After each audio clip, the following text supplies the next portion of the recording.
আসসালামু আলাইকুম। অবিরাম বাংলা সংবাদে আপনাদের সবাইকে স্বাগত জানাচ্ছি ফাতিহা শাফি। শুরুতেই থাকছে বিআরবি কেবলস সংবাদ শিরোনাম। তৃতীয়বারের মতো আজ রাজনৈতিক নেতৃবৃন্দের সাথে বৈঠকে বসছেন প্রধান উপদেষ্টা। কথা বলবেন বিএনপি, জামায়াত সহ বেশ কয়েকটি দলের সাথে।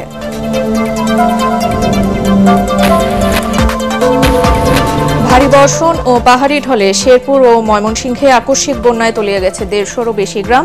২ জনের মৃত্যু, নিখোঁজ ৩।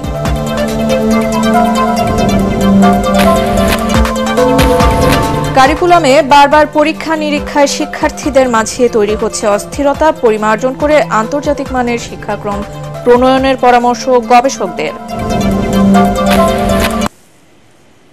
শুনছিলেন বিআরবি কেবল সংবাদ শিরোনাম, আর এবারে জানিয়ে দিব বিস্তারিত সংবাদ।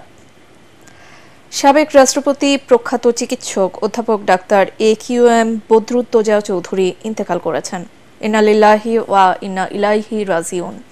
শুক্রবার দিবাগত রাত 3:15টার দিকে রাজধানীর উত্তরা মহিলা মেডিকেল কলেজ হাসপাতালে শেষ নিঃশ্বাস ত্যাগ করেন তিনি। তার বয়স হয়েছিল 94 বছর। ফুসফুসের সংক্রমণ নিয়ে গত বুধবার হাসপাতালে ভর্তি করানো হয় তাকে। পেশায় চিকিৎসক বি চৌধুরী 1978 সালে বিএনপির রাজনীতিতে যোগ দেন।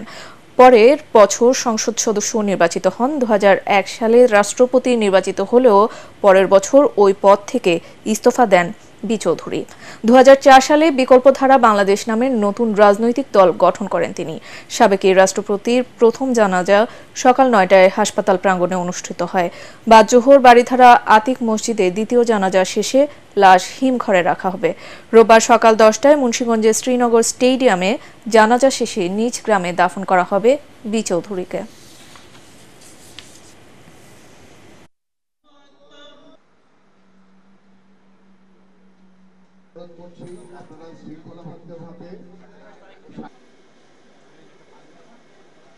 আজকে অন্য কিছু বলার সময় নয়। রাজনীতিবিদ, ডাক্তার কিছু না, মানুষ হিসেবে ডক্টর বদরুদ্দোজা চৌধুরী কেমন ছিল সেই বিবেচনায় আপনারা দয়া করে তাকে ক্ষমা করে দিবেন এবং তার জন্য দোয়া করবেন এবং তিনি যেন আল্লাহ তাআলা যেন তাকে শান্তিতে রাখেন। রাষ্ট্র সংস্কার কার্যক্রম শুরুর আগে তৃতীয়বারের মতো রাজনৈতিক দলগুলোর সাথে বৈঠক করতে যাচ্ছেন অন্তর্বর্তী সরকারের প্রধান উপদেষ্টা ডক্টর মোহাম্মদ ইউনূস। বিএনপির সাথে বৈঠকের মাধ্যমে এ দফায় আলোচনা শুরু হবে। বেলা 2:30টায় যমুনার বিএনপির সঙ্গে প্রধান উপদেষ্টার এই বৈঠক শুরু হবে। দলটির মহাসচিব মির্জা ফখরুল ইসলাম আলমগীরের নেতৃত্বে দলের স্থায়ী কমিটির নেতারা এতে অংশ নেবেন। এরপর জামায়াতের আমির ডাক্তার শফিকুর রহমানের নেতৃত্বে দলটির শীর্ষ নেতারা প্রধান উপদেষ্টা ডক্টর মোহাম্মদ ইউনূসের সাথে বৈঠকে অংশ নেবেন। এছাড়া আরও বেশ কয়েকটি রাজনৈতিক দল এ সংলাপে অংশ নেবে।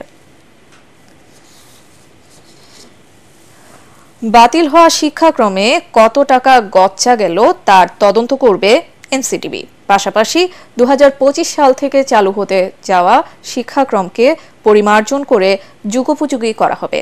এটিএন বাংলাকে এসব তথ্য জানান এনসিটিবির chairman professor AKM Riazul Hasan. শিক্ষা গবেষকরা বলছেন, কারিকুলামে বারবার পরীক্ষা নিরীক্ষায় অস্থিরতা তৈরি হচ্ছে, মান কমছে শিক্ষার। রিপোর্টে জানাচ্ছেন মাহবুব কবির চপল।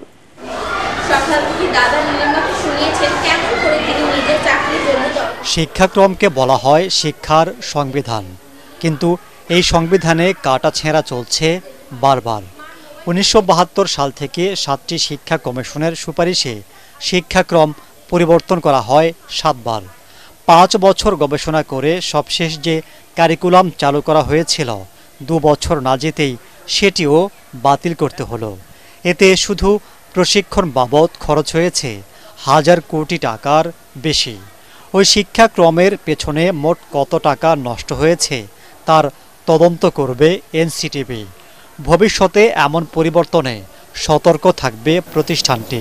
এটা একটা খতিয়ান আমরা তৈরি করে রাখতে চাচ্ছি, যে কারিকুলামটি আগে প্রণীত হয়েছে সেগুলোতে কী ধরনের অর্থ ব্যয়, কী পরিমাণ অর্থ ব্যয় হয়েছে, কোন কোন উৎস থেকে ব্যয় হয়েছে, কিভাবে ব্যয় হয়েছে, সেগুলো তখন আমরা দিতে পারবো তখন সরকারকে। দুনিয়ার কোথাও কারিকুলাম আমূল পরিবর্তন করা যায় না। পরিমার্জন বলতে আমরা 8 থেকে 10 কিংবা বড় জোর 12% আমরা পরিবর্তন করতে পারি। কোভিডের পর থেকে শিক্ষার্থীদের মধ্যে একটি মনস্তাত্ত্বিক একটি সমস্যা দেখা দিয়েছে। তার সাথে একইভাবে কারিকুলাম চেঞ্জ করার ফলে তারা বুঝতে পারছে না তাদের জন্য কোনটি করণীয় এবং কোনটি কি করতে হবে। 2012 সালে যে সৃজনশীল পদ্ধতি চালু করা হয়েছিল তাও ঠিকমতো আয়ত্ত করতে পারেননি শিক্ষক শিক্ষার্থীরা।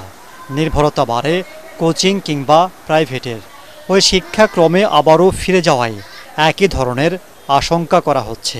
বর্তমানে যে কারিকুলামটা খারাপ ছিল বলে আমি বলবো না, এটা কিছু সংশোধন পরিমার্জন করা প্রয়োজন ছিল। 12 কারিকুলামটি আমরা যতদূর দেখেছি গাইড বই নির্ভর, মুখস্থ নির্ভর এবং কোচিং নির্ভর ছিল, যার ফলে প্রশ্নপত্র ফাঁসের মতো ঘটনাগুলো একের পর এক ঘটে চলেছিল।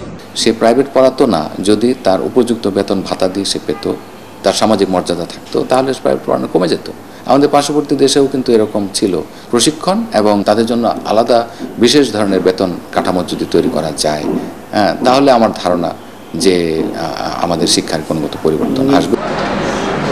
ব্রিটিশ ক্যারিকুলামের সাথে মিল রেখে আন্তর্জাতিক মানের শিক্ষাক্রম প্রণয়নের পরামর্শ গবেষকদের।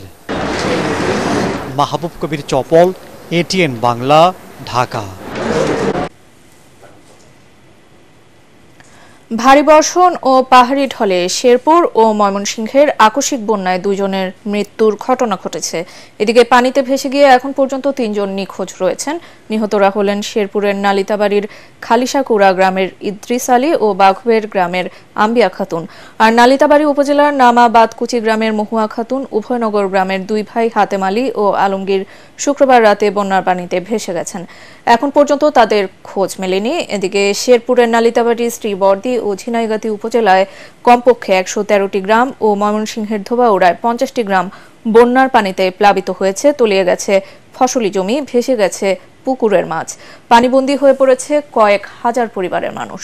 ভারী বর্ষণ ও পাহাড়ি ঢলে ভোগাই ও চেল্লাখালী নদীর বাঁধ ভেঙে এবং পানি উপচে পড়ছে। শেরপুরের জেলা প্রশাসক তরফদার মাহমুদুর রহমান বলেন, ভারী বৃষ্টি না হওয়ায় নদীর পানি ও বন্যা কবলিত এলাকার পানি কমতে শুরু করেছে। পানিবন্দী মানুষকে উদ্ধারের জন্য ঢাকা ও ময়মনসিংহ থেকে আসা স্বেচ্ছাসেবীরা এবং উপজেলা প্রশাসন, ফায়ার সার্ভিসের সদস্য ও স্থানীয় স্বেচ্ছাসেবীরা কাজ করছে।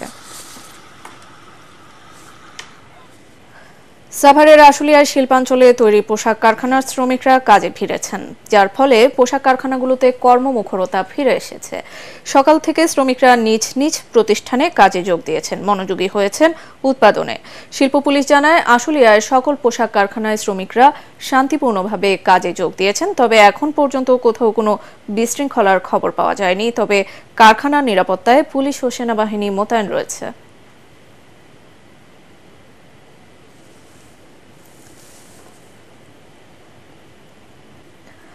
লালমনিরহাটের কালীগঞ্জ উপজেলার ভোটমারি খাদ্য গুদাম থেকে প্রায় 250 মেট্রিক টন চাল গায়েব হওয়ার অভিযোগ উঠেছে। গায়েব হওয়া চালের মধ্যে 54.5 মেট্রিক টন চাল উদ্ধার করা হয়েছে।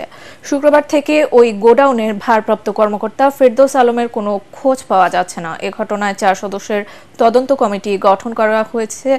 গোডাউনের ভারপ্রাপ্ত কর্মকর্তা ফেরদৌস 25টি ট্রাক্টরে চালের বস্তা সরিয়ে ফেলেছেন এমন অভিযোগের পর উপজেলা প্রশাসন অভিযান চালিয়ে গুদাম সিলগালা করে দেয়।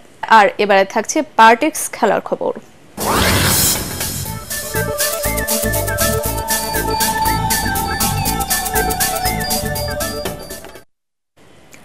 শারজায় নারী টি-20 বিশ্বকাপে নিজেদের দ্বিতীয় ম্যাচে আজ রাতে ইংল্যান্ডের মুখোমুখি হবে বাংলাদেশ।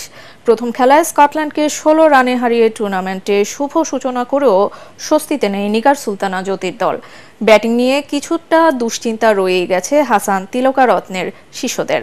তাছাড়া ইংলিশদের বিপক্ষে আগের 3 ম্যাচের প্রতিটিতেই হেরেছে টাইগ্রেসরা। অন্যদিকে ইংল্যান্ড 2009-এর বিশ্ব চ্যাম্পিয়ন, র্যাঙ্কিংয়েও এগিয়ে আছে তারা।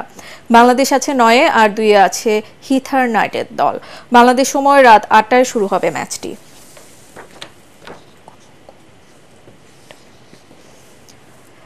ইটালিয়ান সিরি আতে নবাগত খোমোকে 3-1 গোলে হারিয়ে পয়েন্ট টেবিলের শীর্ষস্থান ধরে রাখল নাপোলি।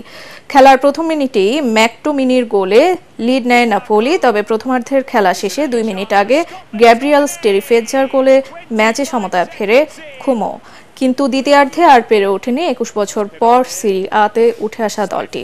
53 মিনিটে রোমেলু লুকাকু স্পটকিকে ব্যবধান 2-1 করেন, আর 86 মিনিটে ডেভিড নেরেস নাপোলি 3-1 গোলে জয় নিশ্চিত করেন। এই জয়ে 7 ম্যাচে নাপোলির পয়েন্ট বেড়ে হলো 16 আর সমান ম্যাচে খোমোর পয়েন্ট 8। তৃতীয়বারের মতো আজ রাজনৈতিক নেতৃবৃন্দের সাথে বৈঠকে বসছেন প্রধান উপদেষ্টা। কথা বলবেন বিএনপি, জামায়াত সহ বেশ কয়েকটি দলের সাথে।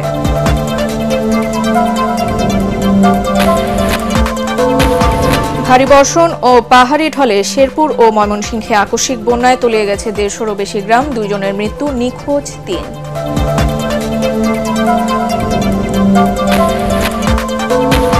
কারিকুলামে বারবার পরীক্ষা নিরীক্ষায় শিক্ষার্থীদের মাঝে তৈরি হচ্ছে অস্থিরতা, পরিমার্জন করে আন্তর্জাতিক মানের শিক্ষাক্রম প্রণয়নের পরামর্শ গবেষকদের। এই ছিল এখনকার মতো, রইল পরবর্তী সংবাদ দেখার আমন্ত্রণ। এটিএন বাংলা সংবাদ ইউটিউবে দেখতে ব্রাউজ করুন, youtube/ATN Bangla News। ধন্যবাদ।